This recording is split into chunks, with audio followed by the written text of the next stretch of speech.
vieja, los músculos abultados y sus uñas negras y sucias. Y cuando decidí ingresar al ministerio, a mi tío casi le da un derrame cerebral. Era como haberle dicho que me iba siempre a vivir a una isla desierta. Él decía que para él cualquiera que ingresa al ministerio tenía que ser un verdadero blandengue, que había abandonado por completo toda esperanza de ser hombre de verdad. Me dijo, oh, te vas a volver suavecito y hablarás bajito y cosas así. Él solo me dio duro y sin piedad. Él contrajo una enfermedad mortal. Y en los últimos días de su vida, en las últimas semanas de su vida, cuando iba a verlo, él todavía se reía y se burlaba de las cosas de Dios y de mi profesión, pero sabía que me amaba. Quiero decir, eso siempre se notaba a pesar de todo lo que me decía. Recuerdo el día que estuve en su habitación. Las cosas estaban difíciles para él y le dije, ¿estás listo para enfrentar la muerte? Él me miró y todas sus bromas cesaron y dijo, no. Y empezó a llorar y dijo, pero quiero estar listo. Háblame de eso. Y tuve una de esas experiencias raras e indescriptiblemente preciosas con un hombre moribundo. Él puso en orden su vida. Sé que mi tío murió en la fe. En la fe. Le conté eso a Billy Graham y le pregunté, ¿qué pasó con Jack Parr? Y él dijo, RC, no sé dónde está Jack Parr en este momento con respecto a su fe, pero todavía estamos en contacto y conversamos a menudo. Él dijo, es mi oración que cuando el tiempo de Jack Parr llegue, que él pueda morir en la fe. Justo el domingo pasado pusieron un artículo en el periódico en el que registraron las últimas palabras de personajes famosos. Ya les dije las últimas palabras de mi madre. Este es el día más feliz de mi vida. Esas son palabras que recuerdo con gran alegría y confianza.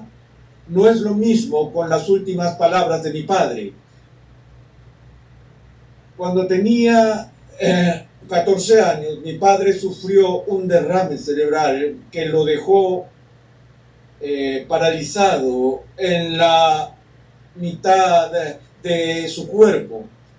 Todo un lado era prácticamente inútil, no podía usar su brazo, no podía usar su pierna y su boca se torcía. Su habla se vio afectada y perdió la visión del ojo del lado afectado. Ese derrame cerebral devastador fue el final de su carrera, el final de sus ingresos. Y los médicos le dijeron a él y a mi madre en ese momento que no había cura para el problema que tenía y que él moriría lentamente. Bueno, tardó 3 años en morir y tuvo 3 derrames más en el transcurso de ese tiempo antes de que finalmente muriera. Y pasó los últimos 3 años de su vida confinado en una silla en el estudio de nuestra casa, en una silla muy acolchada que tenía pesas sobre su pierna y tenía un gran lente, una lupa que usó para el ojo bueno que aún le quedaba. Y todo lo que hizo en esos últimos 3 años fue sentarse allí y leer la Biblia, lo cual fue algo sorprendente para mí porque no era un tipo particularmente religioso. Yo no entendía la fe cristiana en ese momento. Yo era tan pagano como puede ser un joven y muy secular.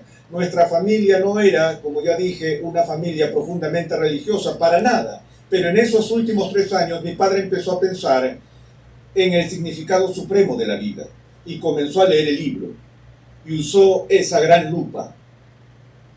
Tuvimos esa especie de ritual que viene con frecuencia cuando un hombre está paralizado y pierde su posición de ganarse la vida y cuidar de su familia. Es muy difícil en términos emocionales para un hombre. Y como un asunto de dignidad para mi padre, él quería poder sentarse en la mesa del comedor a la cabecera de la mesa todas las noches a la hora de la cena. Ahora, el poder sacarlo del estudio, atravesar la sala de estar, subir las escaleras, era un estudio bajo nivel y había que subir unas escaleras hacia la sala de estar y luego al comedor, era una tarea para Hércules.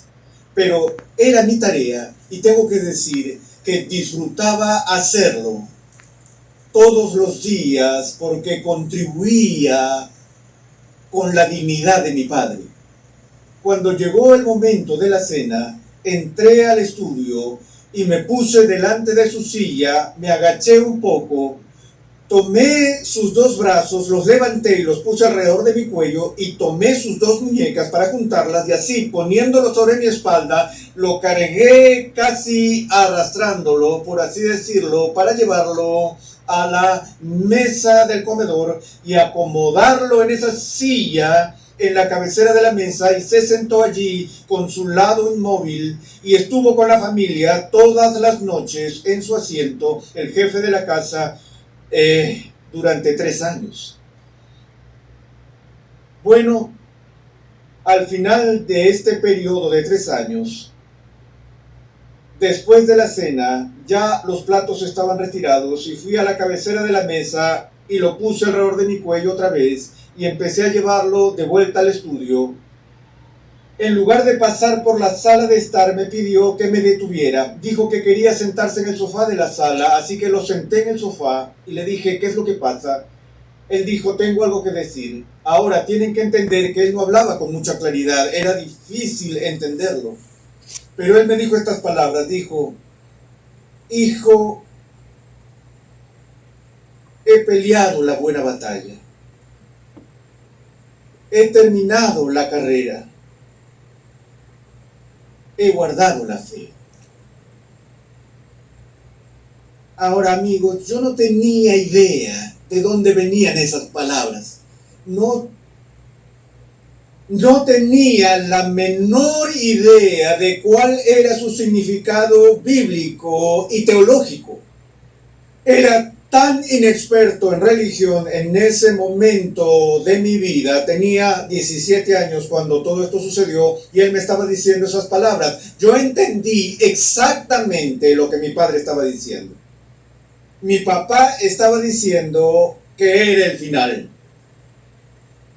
Ya voy a morir. Y de hecho, esas palabras que pronunció esa noche fueron las últimas palabras que pronunció en este mundo. Porque 1 hora después tuvo su 4º derrame cerebral, entró en coma y al día siguiente murió. Creo que todos hemos visto esto, ¿no? Ese momento de comprensión que tienen las personas cuando saben que se acerca la hora.